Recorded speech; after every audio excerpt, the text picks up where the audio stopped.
Sweet. Well, good morning. Thanks for coming in. We're just going to go over a few things, a few issues that have been coming up. So we just need to get back into the importance of pre-calling your customers before we're leaving, when we're leaving the yard. And then also, if you're running behind on Lazy Boy, it's really important for you guys to start calling your customers if you're outside your windows. Because that's where a lot of the bad feedback's been coming from, is going to be actually making the delivery window. If you're running a little behind, if you're outside of the window, have your helper or you call your customer to let them know that you guys are running a little behind. I know there's delays and stuff in the morning like that, that's out of our control, so I understand it. But we just need to get back into the habit, because that phone call to your customer is just going to let them know that you know that you're running late, and you know what I mean, that you actually care to let them know. So we just need to get back into the importance of that. So make sure you're calling your customers as soon as you're pulling out of the yard, or when you're getting in your trucks, getting ready to leave. Give them a call and let them know that you guys are on your way. And like I said, especially with Lazy Boy, if we're running behind, we need to make sure we're calling customers. Call them if you're early too. Call them if you're early too. So if you're running ahead of your window, it's always good to call when you're early, because customers might not be there or anything like that. I'd be mad surprised sometimes when you actually get there early too. Mm-hmm. Just call them in general. It sets the tone for the whole delivery. That's the thing, it's like, it's all readily available. It's on the manifest, it's on Dispatch Track, it's on Trimble. It's easy to call your customers. It's not, you know what I mean, you don't even have to dig for the numbers, man. You go to Trimble, you click the customer name, the number's right there, you click it and call them. It's not like it's difficult or anything like that, like you gotta go searching for the number. And then one's gonna be more driver centric. So whenever, you guys have been doing good about putting issues on your pre-trip, but when we have major issues, we want you guys to be putting it in drivers and leads. So Michael over there spread pretty thin, dude. He's you gotta, what a lot of us don't think about, dude. He's working for three different locations. He also takes care of all 20 trucks that we have down here, but then he also takes care of the 5-6 that Corey has up there. So he's pretty spread thin, man. So we just need to make sure that we're communicating when serious issues come up on the trucks, or even little issues. Make sure we're putting that in drivers and leads. Because what him and David are gonna do, they're gonna start putting service orders into full day, so he can actually see it. It's just gonna be an open service order. So we're gonna get on top of it and actually be able to create a list of importance and stuff like that. Like David reached out in drivers and leads, like we understand the importance of and the frustration of not getting to them, but you gotta understand is he's one person. We're gonna fix the major issues that are true violations and that need to be fixed, and the ones that can wait, they're gonna end up waiting. He's one person, so we gotta work with Michael and make sure that we understand that he's doing all that he can do for us. Yeah, and put in perspective, he fixed the van's door handle in Fort Collins and it took 6 hours. That's one repair.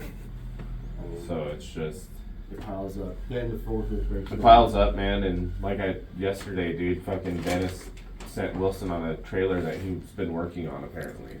Mm-hmm. And Mike probably has a full day and a half, and Wilson's supposed to leave tomorrow with that trailer. And guess what today is? Tuesday. Start of Blitz. Next 2 days, 14th, 15th, and 16th, Blitz. You said Blitz? Yep. Oh, okay. And they're sending him in a trailer that needs wheel seals and stuff like that. So it's just, you gotta understand, Mike's really spread thin.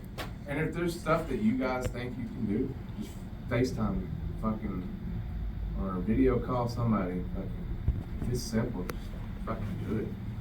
Yeah. If you think you can do it, you don't have to do it. I'm not telling you to fix shit. I'm saying, if you think you can do something minor that needs to be done and addressed, and you think it needs to be addressed quicker than I can get to it, fucking by all means, help me out. No. If y'all needed a hand unloading something off the fucking trailer and nobody's around, you ask me, I'm gonna help y'all. So it is what it is. We're a team. That's what it really comes down to.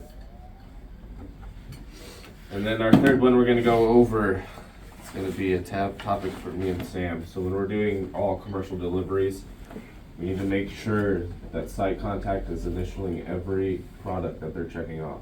So there's a checkoff box on all delivery tickets and stuff like that. Like, yeah, the signature at the end is great, but we need to make sure that the GC or who is ever checking off every single last item, there's usually a column in every delivery ticket that from any of our vendors we deliver for. It says warehouse load, and then receiving. So we need to make sure when we're loading in from the warehouse, we're marking the warehouse load so we know what's on the truck.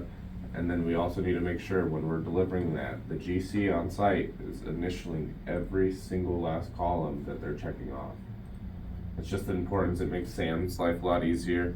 That's what our clients that we're working with expect. I don't know if Sam has like a few good examples of. So, and that's just what covers our ass when they come back at us and say, hey, we didn't receive this stuff. I have to have signatures that prove what we delivered. So like, I've got a ticket here from the Weston project. So this last column here says note site check. They need to check off exact quantities of what they received from us.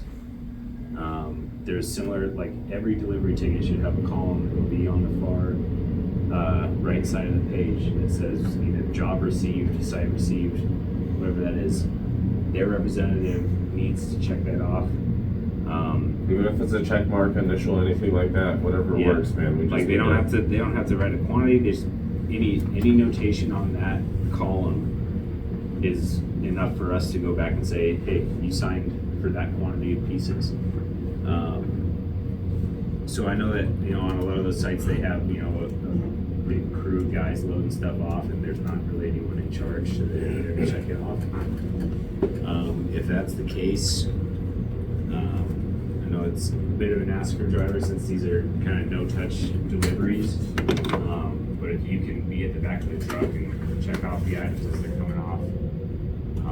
Because after they take stuff off and move it on to site, we can't go back and count it at that point because they could have put something somewhere that we don't know where Well, it and is. also one thing that David does with that, if no one's out there checking it off and they're bringing it inside, make sure you're writing on your delivery ticket brought inside without checking off it, right near their signature on the bottom, because that's gonna cover our ass as well, you know what I mean, saying like, we like, we'll have it where we loaded it from the warehouse, so we know what's there. But if they're not there and they don't have anyone to check it off, just make sure you're writing right before where that signature is, saying product brought inside before checkoff from site. Yeah. And especially like with our Marriott projects, they're sending requests that are way too large to fit in one truck.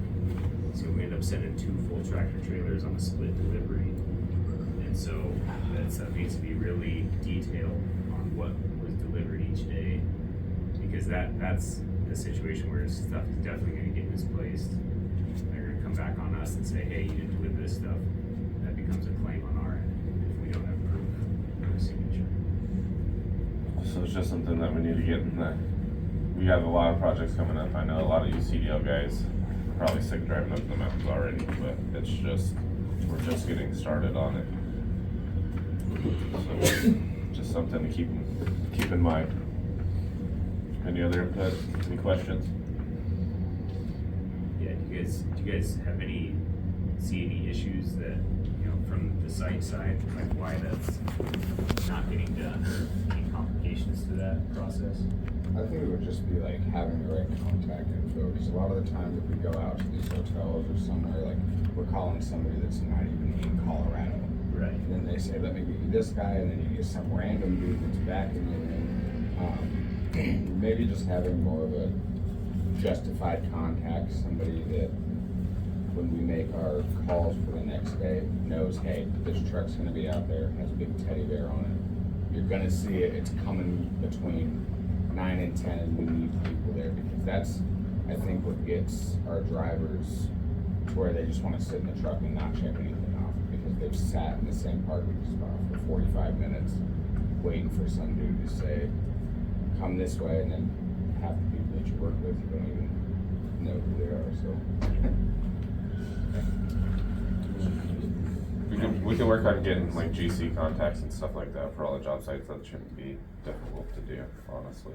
So we'll work on getting that for you guys. Any other inputs on those?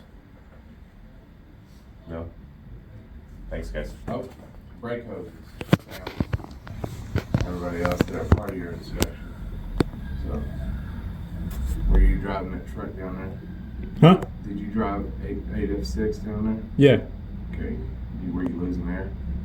When I was pressing down on the brake, not even like 20 seconds in, I'm already, actually not even 20 seconds, like 8 seconds in, I'm already getting bitched at for low air. You know why? Was it a brake hose or You was it? didn't inspect your brake hose. Yeah, They're part of your inspection, so just keep an eye on I got you. 872 is hissing a little bit too. Okay. It's been like that for months. It's hissing. I think it's just that air valve. Is it? Yeah, you might replace it. Oh, yeah, the fucking, yeah, it needs to be replaced. Again.